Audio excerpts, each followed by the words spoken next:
ستائش گر ہے زاہد اس قدر جس باغ رضواں کا، وہ ایک گلدستہ ہے ہم بے خودوں کے تاکے نسیاں کا۔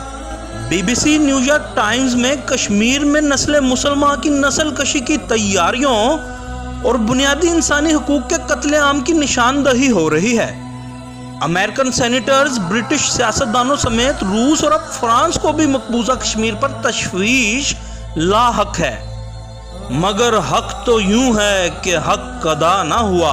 41 اسلامی ممالک کی متحدہ افواج متحد ہو کر یہ سوچ رہی ہیں کہ کچھ کرنا بھی ہے یا نہیں، اور تو اور کوئی بیان بھی کشمیر کے حق میں دینا ہے یا نہیں، یا شاید یہ اسلامی سربراہ اتحادی افواج 5 وقت کی نماز پڑھ کر ہی اتنا تھک جاتی ہیں کہ بعد میں کچھ کرنے کی طاقت ہی نہیں رہتی۔ نماز اور قرآن کا فلسفہ جابر کے سامنے حق کہنا آج شاید صرف کہنے کی حد تک ہی رہ گیا ہے۔ عدیل شجاع، خبرستان، لاہور۔